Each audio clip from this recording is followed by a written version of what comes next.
Hey everyone, you're probably seeing Belgrade everywhere right now, all over the news and stuff. Yeah, it's hard to miss. It's March 15th, 2025, and over 100,000 people are protesting in Serbia's capital. It's, He's huge. yeah, huge, even making headlines here in the U.S. Definitely big news. So you probably wondered what's going on, like, why does this even matter to me, sitting Yeah. here in the U.S.? Yeah. So today we're going to dive deep into that whole situation. We're going to be talking about accusations of like authoritarianism and, economic anxieties and all the stuff that's going on with Serbia right now. Yeah, Serbia's kind of stuck in a tough spot right Yeah. between East and West, trying to balance those relationships. Yeah, so much tension. So these protests, they didn't just kind of pop out of nowhere.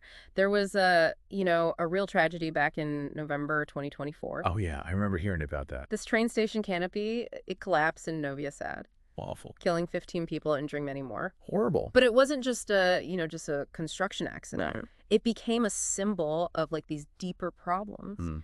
Okay, so tragic accident, terrible. But how does that lead to protests about like, bigger picture stuff? Well, you see the collapse, it exposed these issues that people were already feeling, like corruption, mismanagement of public funds, lack of accountability, and people started pointing fingers at the government.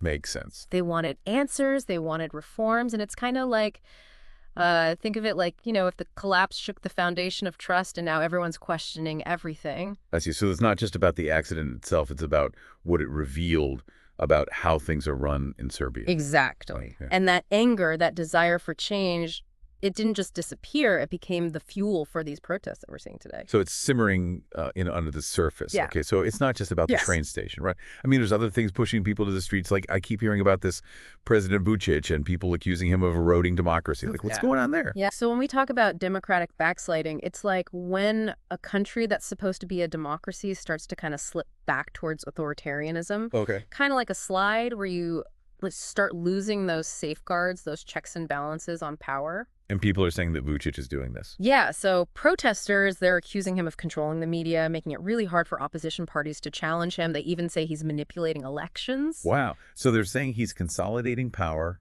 silencing critics, and moving away from democratic ideals. That's the accusation. Okay, I get why people in Serbia would be upset about that, but why should someone living in the U.S. care about democracy in a country, halfway across the world? Right, good question. But here's the thing. Serbia is not just any country. It's in a really strategic location, in the Balkans. And they've been trying to walk this tightrope between the West, the EU, the US, and the East, Russia and China. Right, I see playing both sides. Exactly. If democracy weakens in Serbia, it could really embolden other authoritarian leaders in the region. And, that shift in power, it could impact global security. Wow. Okay, so this isn't just like some isolated local issue. This is connected to like bigger geopolitical dynamics. Absolutely. So let's zoom back in on the people who exactly is out there protesting. It's actually really interesting. It's not just one group. It's like a big coalition. You have farmers demanding better subsidies, fair prices for their crops. They're struggling to make ends meet. Right. I've seen pictures of farmers protesting. And they feel like the government isn't supporting them. Right. Then you have workers marching. They want better wages, better working conditions. Yeah, I've seen images of them too. Are they facing similar like economic pressures? Oh, absolutely. Yeah. Serbia's economy, it's been growing, but not everyone's benefiting equally. The cost of living is rising. Right. And a lot of workers feel like they're being left behind. They want a piece of the pie. Exactly. They Yeah. want a fair share. Makes sense. And then there are the students and teachers. What about them? Yeah. What are their concerns? Well, they're calling for education reform. They want better resources for schools, universities, and they're pushing back against what they see as, political interference in education. That's a lot. Yeah, it's a real cross-section of society out there, all united by this feeling that things need to change. Yeah. It sounds like a lot of unrest. It's significant. Yeah. It's not just a small group. It's a reflection of widespread discontent across Serbian society. So with all these people in the streets, how is the government responding? Are they listening to these demands? Well, the initial response was a crackdown. The police tried to prevent gatherings in the days leading up to the main protest, Oh, wow. which led to some clashes and arrests. Over 50 people were detained. Really? Yeah, and President Vucic, he's dismissed the protests as foreign-influenced attempts to destabilize Serbia. But those images of the crowds, flooding the streets, the people chanting, holding signs, they're all over social media. It's hard to ignore. And it's definitely catching attention here in the U.S. Yeah, social media is playing a huge role. It's amplifying these protests. People are sharing their experiences, organizing and mobilizing online. Right. It's bypassing traditional media. Exactly. Which some say is controlled by the government. So it's like a direct line to the rest of the world. And it's reaching a global audience. So social media is like a megaphone, broadcasting what's happening directly from the streets of Belgrade to everyone. Yeah, it's powerful. And speaking of the U.S., there's this interesting connection to Donald Trump Jr., right? Yes. Just a few days before these protests erupted, Donald Trump Jr. visited Serbia and met with President Vučić. Hmm. They talked about economic cooperation and political ties, which, naturally sparked a lot of speculation. I can imagine. Some people wondered if this meant Serbia was aligning more closely with the Trump-aligned faction in the U.S. Okay, hold on. This is getting really interesting. Yeah. Why would a visit from Donald Trump Jr. raise eyebrows like that? Well, remember, Serbia's trying to walk that tightrope between East and West. Right, right. So a visit from someone like Donald Trump Jr., who's seen as a figurehead for, a certain segment of American politics, it could be interpreted as Serbia leaning towards a more populist, nationalist approach. Interesting. And that has people talking because... Well, some commentators, they see parallels between Vučić's leadership style and Trump-era politics. Yeah. Things like attacks on the media, demonizing opponents, and using populist rhetoric. Oh, so it's like people are watching Serbia and they're seeing echoes of political trends that are familiar. Right, or maybe a little too familiar. From our own recent history. Exactly, and that's why these protests are resonating with some audiences in the U.S. They're seeing a potential cautionary tale. Yeah, I can see it. So this is all pretty heavy stuff. So what happens next? Where do things go from here? It's tough to say. Predicting the future is never easy. Right. But the opposition leaders, they've said they're going to keep the pressure on. Okay, so they're not backing down? No, they're saying these protests, they're going to continue until there's some real political reforms. Real change. Yeah. Okay, so what about Vučić? Is there any indication of how he might respond to all this pressure? Well, there's been some talk, some rumors that he might call for early elections. Early elections. Yeah, it could be a way to try and, ease the tension, regain some control, and show that he's listening to the people. So it's like a gamble, huh? It could be. Trying to use elections to his advantage, even though people are accusing him of, manipulating them in the first place? It's definitely a possibility. Wow, this is getting complicated. Yeah, and of course there's always that risk that, things could escalate, Yeah. especially if the government keeps cracking down or if Vučić just refuses to, have a real dialogue. Yeah, that could make things worse. Yeah. So what about the international community? What role are they playing in all of this? Are they getting involved? They're definitely watching closely. The EU and the UN have already called for restraint. They want everyone to respect peaceful protests. And the U.S. has expressed concern about this democratic backsliding. They've urged Vučić to engage in dialogue with the opposition. So there's external pressure on Vučić to handle this carefully. Yeah, for sure. What happens if he doesn't? What if he ignores them? Well, increased international pressure could really impact Serbia's global standing, Yeah. and it could hurt their future relationships with key players on the world stage. Right. For a country that's trying to balance its ties, between East and West, alienating one side, could have some pretty significant consequences. Yeah, they could end up isolated. Exactly. Sounds like Serbia is at a real crossroads right now. Yeah. Facing some tough choices with potential consequences that could really ripple outwards. Big decisions. Yeah, and while we've been, focusing on the political stuff, the geopolitical aspects, it's important to remember that at the heart of this are real people. Right. Whose lives are being directly impacted by these events. You're right. It's easy to get caught up in the big picture and forget about the human side of things. So let's talk about that. Who are these people who are taking to the streets? What are their stories? Well, imagine, a young farmer who's been working the land for generations. His family's been doing it forever. Okay. He's struggling to compete with these larger agricultural businesses. The prices for his crops, they keep falling. It's tough out there. Yeah, and he feels like the government isn't doing enough to support, small farmers like him. I can see how that would be frustrating. Yeah, it leads to resentment, like a feeling of being abandoned by the very system that's supposed to support you. Right.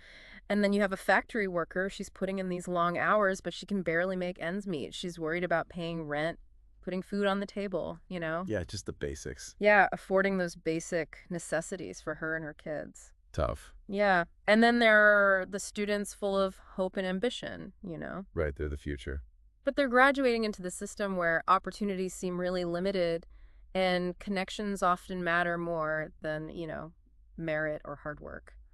Yeah, that's discouraging. And the teachers, they're seeing firsthand the effects of underfunded schools, a curriculum that doesn't prepare students for the real world. Right? They're fighting for their students, their profession, and ultimately, for the future of their country. It's a lot to carry. It is. These are just a few glimpses, into the lives of the people who are driving these protests. It's powerful. It's about their struggles, their hopes, their desire for a better future for themselves and their families. Yeah, it's a reminder that behind the headlines and the political stuff, Mm. you know, Yeah, there are real human stories that deserve our attention. absolutely. And their stories, they highlight these universal themes, the yearning for fairness, the desire to be heard, the struggle for a future where everyone has a chance to thrive. Everyone wants a good life. Right. So we've talked about the people, the protests, the politics, but you mentioned earlier that Serbia is trying to walk this tightrope between the West and the East, right? Yeah. Can you explain that a bit more? I mean, how does that play into all of this? Imagine you're at like a dinner party, you know, and you're trying to keep both your liberal friends happy and your conservative relatives happy. I can see where this is going. It's awkward, right? That's kind of what Serbia is dealing with. Stuck in the middle. Yeah. On one hand, they want to be part of the EU. They want to benefit from, its economic and political stability. Right. So joining the EU would mean aligning more closely with the West. But what about the East? What are Serbia's ties there? Well, Serbia has these deep historical and cultural connections with Russia. They share this Slavic heritage. They're both Orthodox Christian, and they've been allies in various conflicts throughout history. So those ties run deep. Yeah, and Russia is also a major energy supplier to Serbia, Mm-hmm. which creates this economic dependency. So Yeah. it's not just cultural, it's economic too. So those ties are strong. And what about China? I keep hearing about China's growing influence in the region. How does that fit in? Yeah. China has been investing heavily in Serbia and the Balkans, as part of their Belt and Road Initiative.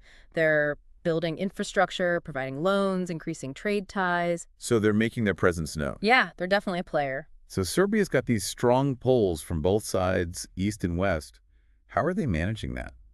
Well, they're trying to play both sides, Of course. hoping to, reap the benefits of being friendly with everyone. Smart if they can pull it off. Right. So they're trying to attract investments from China, maintain those good relations with Russia, while also, pursuing EU membership and keeping the West happy. Sounds like a tough balancing act. It is very tricky. And these protests, they're adding another layer of complexity. Right. How so? Well, if the EU sees Serbia as backsliding on democratic values, it could really jeopardize their chances of joining. Hmm. But if a Serbia aligns too closely with the West, it risks alienating Russia and potentially losing valuable economic and political support. Yeah, it's a tough spot to be in. It's like they're caught in the middle of this geopolitical tug of war. So what's the takeaway for the U.S.? Why should we be paying attention to all of this? Because if Serbia tilts too far in one direction, it could have major implications for American interests in the region. Okay, I'm starting to see why this is such a big deal. But there's one more piece of this puzzle. We need to talk about the information war Oh, yeah. that's happening alongside these protests. We touched on social media earlier, but I have a feeling there's more to it. Absolutely. In today's world, information itself has become a battleground. Let's dive into that. Lead the way. All right, so we're talking about an information war happening alongside these protests in Belgrade. What exactly does that mean? It's not like there are tanks and missiles involved, right? No, not in the traditional sense, but in the digital age, information itself has become a weapon. Okay. It's a battle for hearts and minds, each side trying to control the narrative, shape public opinion, and ultimately, influence the outcome of events. So it's like a propaganda war, but fought online. Exactly, and social media platforms are like the main battleground. They've become these incredibly powerful tools for spreading information or disinformation quickly and widely. Okay, so how is this playing out in Serbia? We talked about the protesters using social media to organize and get their message out. What's happening on the other side? Well, you have the government and their supporters using social media for their own purposes. They're trying to downplay the protests, discredit the opposition, control the narrative. So they're trying to spin things in their favor using social media to push their own version of events. What kind of tactics are they using? Lots of different tactics. One is spreading disinformation, Yeah. planting false or misleading information to confuse people and sow doubt. Another is using bot networks, basically fake accounts controlled by software, to amplify certain messages and make it seem like there's more support for the government's position than there actually is. So it's like creating an artificial echo chamber where people are only exposed to one side of the story and it's all happening behind the scenes, right? Most people probably don't even realize they're being manipulated. That's the scary part. It can be very subtle and difficult to detect. And it's not just limited to domestic actors either. There's evidence that external forces are involved too, trying to influence events in Serbia for their own geopolitical gains. Wait, so other countries are meddling in Serbia's information space? Hmm. Who are these external actors and what are they trying to achieve? Well, it's hard to say for sure, without access to classified intelligence, but there are suspicions that both Russia and Western powers are involved. Okay. Russia, for example, has a long history of using disinformation campaigns to destabilize its neighbors and advance its own interests. They might see these protests as an opportunity to weaken Serbia's ties to the West and pull it closer into their sphere of influence. Interesting. And what about Western powers? What would be their motivation? Well, they might be trying to counter Russian influence and support the pro-democracy movement in Serbia. Makes sense. They might also be trying to nudge Serbia towards a more pro-Western stance, especially given its strategic location in the Balkans. So it's like a digital tug of war with Serbia stuck in the middle. Ugh. This is getting really complex. It is, and it highlights a crucial point in today's world. This interconnected world information warfare has become a major tool of statecraft. Wow. It's being used to influence elections, shape public opinion, even incite violence. This all sounds pretty overwhelming. Yeah. How are we as individuals supposed to navigate this information battlefield? Yeah. How do we know what to believe anymore? It's more important than ever to be critical consumers of information. Don't just blindly accept what you see on social media or read in the news. Right. Question your sources, look for evidence, consider different perspectives, and be wary of anything that seems too sensational or too good to be true. Think of yourself as a detective, piecing together the truth from a jumble of clues. So skepticism is key. Don't just take things at face value. But even if we're being careful, it's still easy to get caught up in the emotional pull of a story, especially if it aligns with our pre-existing beliefs. Yeah. How do we avoid falling into that trap? That's where self-awareness is so important. We all have biases, and it's important to acknowledge them. Ask yourself why you're drawn to certain stories, or why you find certain sources more credible than others, and be open to the possibility that you might be wrong. Be willing to change your mind if the evidence warrants it. It's about seeking truth, not just confirmation. Exactly. And that takes effort, critical thinking, and a willingness to challenge our own assumptions. This has been an incredible deep dive. We've covered so much ground, from the spark of the protests to the geopolitical dynamics and this information war raging online. Right. What's the key takeaway for our listeners? Why should they care about what's happening in Belgrade? Because it's a story that resonates far beyond Serbia's borders. It's about democracy, about navigating a multipolar world, about the power of information. It's a reminder that we all have a role to play in defending democratic values, promoting peace and stability, and making sure that truth prevails in the face of all this disinformation. It's a call to action. We can't be passive observers in this crazy world. We need to be informed, engaged, and critical thinkers. And, if these protests do lead to real change in Serbia, what kind of ripple effects could we see in the region and beyond? That's something worth thinking about. Absolutely. Well, that's it for our deep dive into the Belgrade protests. We hope you found it informative, thought-provoking, and maybe even a little bit inspiring. Remember, stay curious, stay engaged, and stay informed. Until next time.